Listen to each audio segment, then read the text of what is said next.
Hey so welcome back students to the college studies Delhi university. So आज मैं आपको पढ़ाने वाला हूँ कंपनी लॉ। जैसा कि मैंने बोला था कि आपको सभी chapters human resource management, company law, corporate accounting वगैरह सभी इसी चैनल पे कराऊंगा। सो आज वो दिन आ चुका है। तो कंपनी लॉ का हम फर्स्ट यूनिट का फर्स्ट लेसन करने वाले हैं, दैट इज़ इंट्रोडक्शन। आपको दिखा देता हूँ एक बार इंडेक्स। ये मैं एसएल की बुक से ही करा रहा हूँ, बहुत ही प्रिसाइजली नोट्स के साथ मैंने हाईलाइट्स कर रखी हैं कुछ चीज़ें। तो आज हम लेसन 1 करेंगे, सिर्फ इंट्रोडक्शन पार्ट। सो बिना कोई टाइम वेस्ट किए लेसन 1 पे पहुँचते हैं। तब तक आप चैनल सब्सक्राइब कर देना, वीडियो लाइक कर देना। बाकी पसंद आए तो ही लाइक करना, नहीं तो दोस्तों को शेयर भी कर देना। बाकी meaning of a company, come to the very first part, 1.3 topic number. According to section 220 of the Company Act 2013 define as a company, a company as ऐसे डिफाइन करता है ये कंपनी को सेक्शन 2 का सबसेक्शन 20। आपको सेक्शन सबसेक्शन ज़्यादा याद रखने की कोई झंझट पालनी नहीं है, जैसा कि सेमेस्टर 1 में ही बताया गया था और एसएल के टीचर्स के द्वारा भी बताया जाता है कि अगर तुम बहुत ही ज़्यादा ऐसे 70 में 70, 90 में से 90 नंबर ही लाने हैं, घुस के जाना है तो कर सकते हो। बाकी ऊपर ऊपर से भी काम चल जाएगा, इतनी चिंता की कोई बात ही नहीं है। सो कंपनी की डेफिनेशन देख लेते हैं। A company incorporated under this act और under any previous company law. So under, इसका कहने का ये मतलब है a company incorporated under this act. This act मतलब कि 2013 के अंदर जो आ रही है वो, और previous company law that is 1956। सो 1956 का भी एक कंपनी लॉ था, उसमें जो भी कंपनीज आ रही हैं वो एज अ कंपनी इनको, जो कंपनी उन एक्ट्स के अंदर इनकॉर्पोरेटेड हुई हैं वो कंपनी ही कहलाएंगी। सो ये मीनिंग था कंपनी का। अब उसकी अगली डेफिनेशन पे आते हैं। Lindley's S L J, Lindley's L J simply बोले तो define a company as an association of many people who contribute money और money is worth to a common stock and employ it in some common trade और business. यहाँ simply definition में ये कहा गया है an association of many people, बहुत सारे पीपल्स का ग्रुप है, उन्होंने अपने पैसे को कंट्रीब्यूट करा और उसका पैसे की कोई चीज़ कैपिटल लेके इन्वेस्ट किया to the common stock and employ it in some common trade और बिजनेस। किसी बिजनेस में या कोई ट्रेड करने में उन्होंने अपना पैसा इन्वेस्ट किया फॉर अ कॉमन स्टॉक। सो उनके अकॉर्डिंग ये डेफिनेशन है कंपनी की। बाकी चीज़ें आप चाहे तो पढ़ सकते हैं, ज़्यादा डीप में जाना है तो। बाकी यही था और कुछ नहीं है। Then chief justice Marshall of USA defined company. अब उन्होंने भी कंपनी की डेफिनेशन दी, अलग अलग लोग डेफिनेशन देते हुए। तो तीसरी डेफिनेशन ये है as a person artificial, invisible, intangible and existence only in the eyes of the law. So being a mere creation of law, it possesses only those properties which the charter of its creation confers upon it expressly or as accidental to its very existence.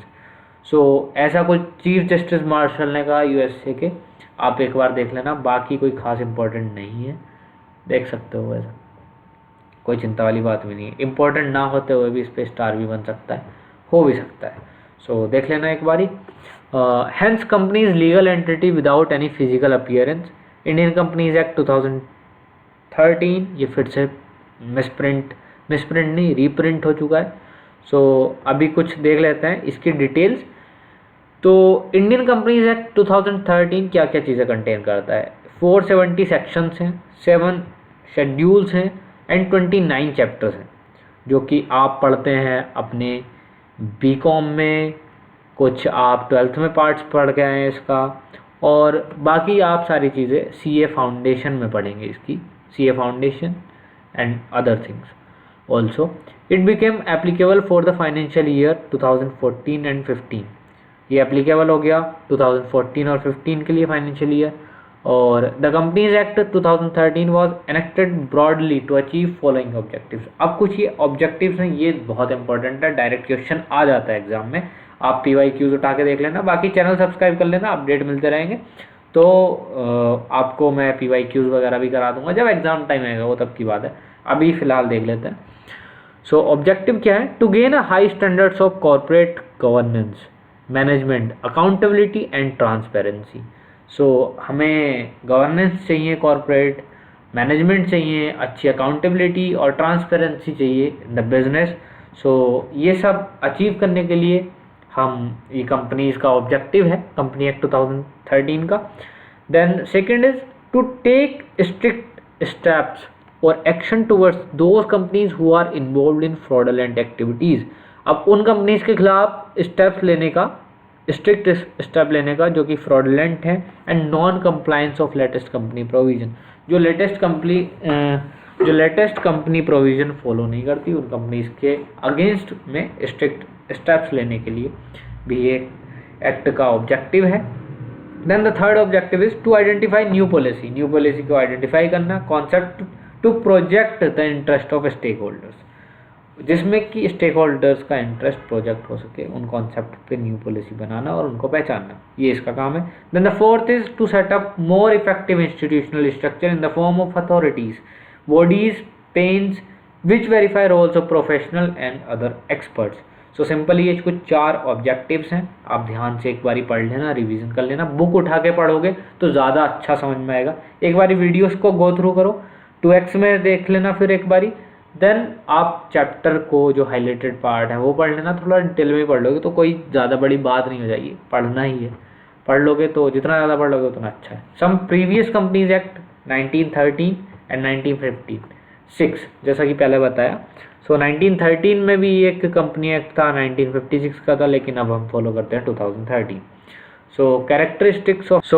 Characteristics of a company, separate legal entity है, incorporated association है, third artificial person, fourth limited liability, common seal है, perpetual succession है, transferability of shares है। हम ये सातों के साथ ही चीज़ें डिस्कस करने वाले हैं। वीडियो एंड तक देखना, तभी आपको सारी चीज़ें क्लियर हो पाएंगी, और अभी से थोड़ा थोड़ा पढ़ के चलोगे तो बाद में एग्जाम के टाइम में प्रॉब्लम्स नहीं आएंगी, जैसे सेमेस्टर 1 में आई थी।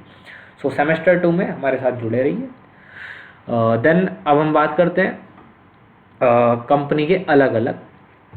तो ये सेपरेट लीगल एंटिटी है, it means a company has a separate legal entity, मतलब अलग ही उसकी एक लीगली एंटिटी है, एक इज्जत है मार्केट में बनी हुई, या फिर एक अपनी एक पहचान है। From its members it has all legal rights which are separate and members of a company are not liable for it. इसकी सेपरेट आइडेंटिटी है, अपने आप में लीगल आइडेंटिटी है। उसके कंपनी के जो मेंबर्स होंगे वो किसी भी चीज़ के लिए रेस्पॉन्सिबल नहीं होंगे, लायबल नहीं होंगे। यही सेपरेट लीगल एंटिटी है, यही इसमें बताया गया है। बाकी चीज़ें आप पढ़ सकते हैं, एग्जाम्पल दिए गए हैं, केसेस दिए गए हैं। केसेस की वीडियो बाद में एक अलग बना दूंगा, वो देख लेना। There are so many cases which confirm that concept of separate legal entities, ये कहा गया। Lee versus Lee air farming limited 1961, रिकॉन्डली tea corporation limited 1886, Abdul Haq versus 10 माल 1910। ये कुछ केसेस हैं, आप पढ़ लेना, या मैं आपको पढ़ा दूंगा बाद में, उसके लिए चैनल सब्सक्राइब कर लेना, अपडेटेड रहना है तो। Then second is incorporated association. Company is an incorporated association of person and it is formed by registration under various companies act इधर 2013 और प्रीवियस कंपनीज एक्ट लाइक 1956 वाला। थोड़ा लिखने में प्रॉब्लम हो रही है, बाकी बोल दिया मैंने, समझ जाया करो। 1956 का जो प्रीवियस कंपनीज एक्ट का मतलब यहाँ यही कहा जा रहा है। For forming a public company at least 7 persons are required for and for private companies at least 2 companies are required. Public company होने लगे 7 बंदे होने जरूरी हैं, और प्राइवेट कंपनी होने लगी 2 बंदे होने ज़रूरी हैं, इनकॉर्पोरेटेड एसोसिएशन बनाना है तो। और then the artificial legal person, ये आर्टिफिशियली कुछ चीज़ कही गई, तो एक होता है नेचुरली जो कि गॉड मेडेड है, and artificially is that human maded. तो सिंपली वर्ड्स में हम कह सकते हैं company does not exist in physical form. Physical form में तो नहीं है, no body, no soul, no conscience, it means it does not have attribute like people, मतलब लोगों की तरह तो नहीं है इसका एट्रीब्यूट, बाकी it means it does not have attribute like people and we can call it fictitious person, it has existence in the eye of law. मतलब एक फिक्शन है, as a artificial legal person एक company में किया जा रहा है, तो उसकी कोई बॉडी नहीं है, कोई सॉल नहीं है, बट एक फिक्सिशियस पर्सन है, किसी चीज़ को फिक्स कर दिया है, फिक्शन है। It has existence in the eye of law, लेकिन इसकी एग्जिस्टेंस कानून की नज़रों में उतनी है जितना कि बाकी कंपनीज की। सो ये कुछ fundamental rights which are given to natural person mention in the constitution of citizenship act. Company can not be treated as a citizen of the country on behalf of its members. तो ये बात clear हो गई होगी। Then इसका एक case आ गया, case वगैरह भी बाद में करा दूंगा। इसमें कुछ पॉइंट्स हैं वो कुछ ज़्यादा इम्पोर्टेंट नहीं है। Then the fourth come to the limited liability, आपने पहले भी पढ़ा। So next we will come to the limited liability, आपने पहले भी पढ़ा होगा ये लिमिटेड लाइबिलिटी पार्टनरशिप LLP, एक चैप्टर था पूरा। सो ये कुछ ऐसा बताया गया, a company liability is different from the liability of share holders. एक कंपनी की लाइबिलिटी उससे अलग है, उसके शेयर होल्डर से अलग है। Share holders have limited liability to the unpaid value of shares, उसकी कुछ लिमिटेड लाइबिलिटी है अनपेड वैल्यू के लिए। Once they have paid full amount on the shares held by them, उनके द्वारा जो शेयर्स लिए गए हैं उनकी जो वैल्यू है वो पेड हो गई, then they have no obligation towards the company, company के लिए कोई भी कानून और ऑब्लिगेशन नहीं रहा। In case of losses share holders are not called to manage the losses of the company, अगर कोई लॉस हुआ तो शेयर होल्डर्स को नहीं कहा जाएगा उन लॉसेस को मैनेज करने के लिए, कंपनसेट करने के लिए कहीं भी। Next we will come to the perpetual succession. So इसमें a company has perpetual succession, company पे परपेचुअल सक्सेशन होता है। It is incorporated by law and ends only by process of law. अब इनकॉर्पोरेट भी लॉ के according होगा और law के प्रोसेस से ही होगा। That the death of the member does not lead to the death of the company, अगर किसी मेंबर की डेथ हो गई उसके नाम पे कंपनी रजिस्टर्ड है तो वो कंपनी की डेथ नहीं हुई। The existence of the company is independent, company independently ही एग्जिस्ट करेगी। So it does not any effect on the company, it is not affected by death, mental disorder और the retirement of any of its member. किसी member की death हो गई, mental disorder हो गया या फिर रिटायरमेंट ली किसी मेंबर ने, तो उन सारे फैक्टर्स पे डिपेंड नहीं करता है। The company's aim is to maintain continuity for ever, company का एम है कि वो सालों साल चलता रहे to the infinite until it is dissolved, मतलब किसी मेंबर द्वारा डिसॉल्व ना की गई हो। Members may come and go to the company, we will be there. So ये भी एक केस गिवन है, आप पढ़ सकते हैं, स्क्रीनशॉट ले सकते हैं, बाकी आपको स्टडी मटेरियल मिल गया होगा। Common seal is very common thing, common seal.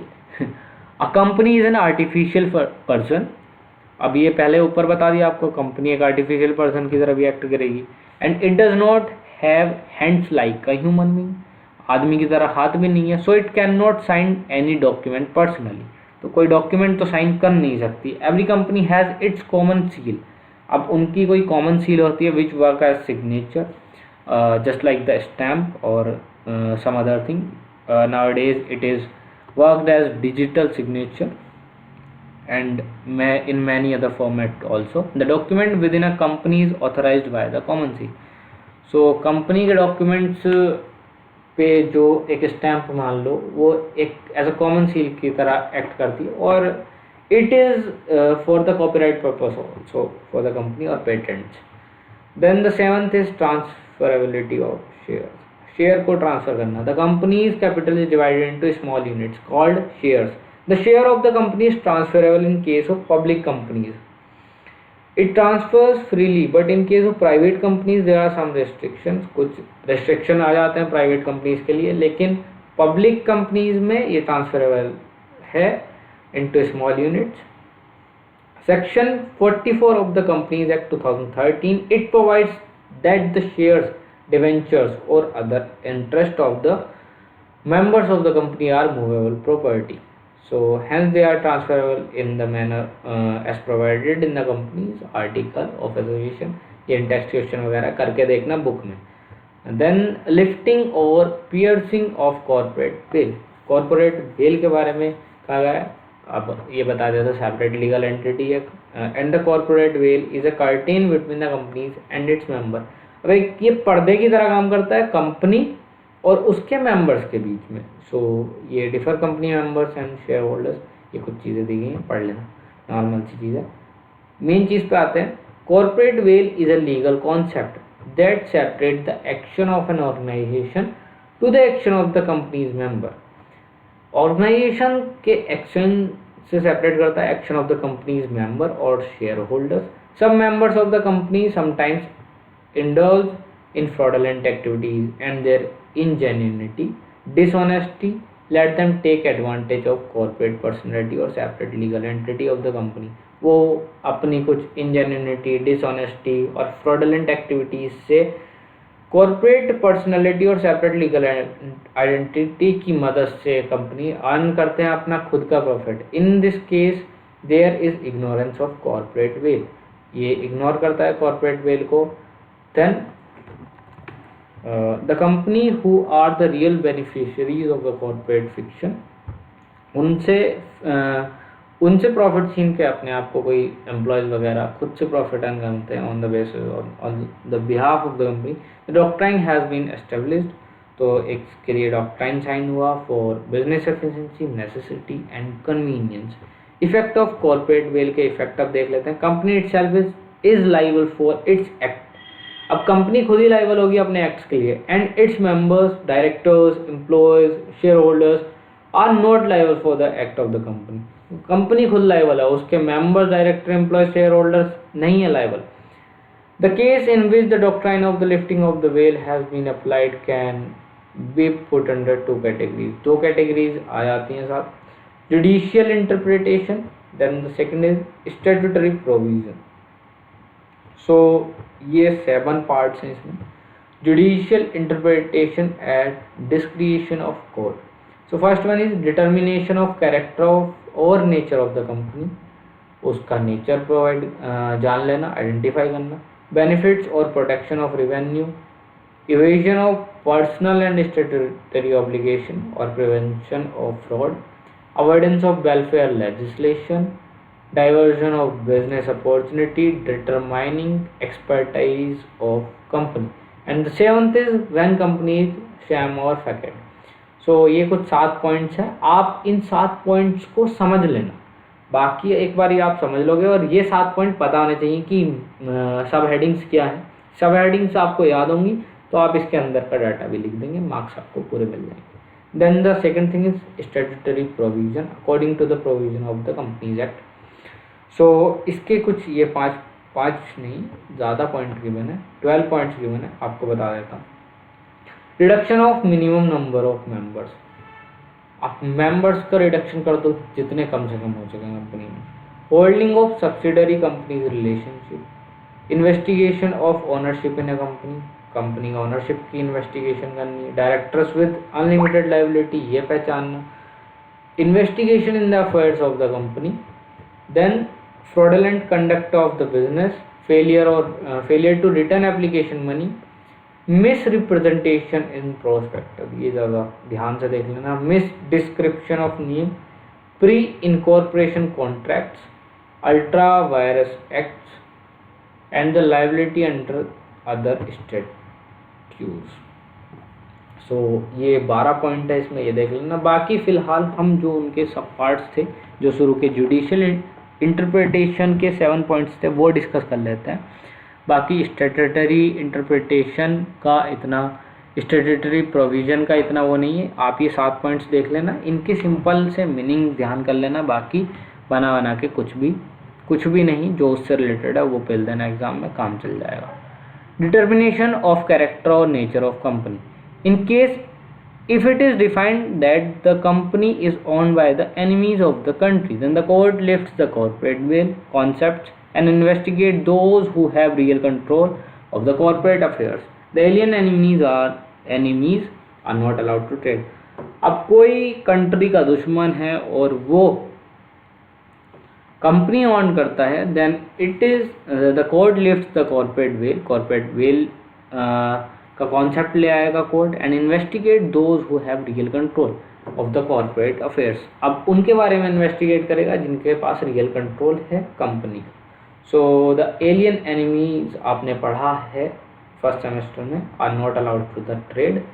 Then इसका भी एक केस गिवन है, चाहे तो आप देख लेना, आपके पास बुक होगी स्टडी मटेरियल के बारे में मैंने आपको बता दिया था, डाउनलोड कर लेना। रिवेन्यू की प्रोटेक्शन करना और उसके फायदे। In case of the court, in case the court may break the corporate shell of the company, corporate shell को ब्रेक कर सकता है court if it is found that the company is form for the purpose of evasion, tax की चोरी करना या फिर जो चीज़ देनी है वो ना करना, और या फिर जो अकॉर्डिंग टू द लॉ चीज़ें होनी चाहिए वो चीज़ ना करना, इवेजन का मतलब ये आ गया। और to remove the tax obligation which is against the interest of the revenues of the government, government की पॉलिसीज़ और इंटरेस्ट ऑफ द रिवेन्यूज के अगेंस्ट है, सो वो चीज़ यहाँ पे कंसिडर की जाएगी। इसका भी एक केस गिवन है, अब देख लेना बुक से। केसेस सिंपल चीज़ें आप पढ़ सकते हैं, इसमें कोई समझाने वाली बात नहीं है। अगर चाहिए वीडियो तो कमेंट कर देना, मैं केसेस वगैरह की एक वीडियो अलग से ले आऊँगा, वो आपको पढ़ा दूंगा। इवेजन ऑफ पर्सनल और statutory obligation, prevention of fraud. So courts may ignore the concept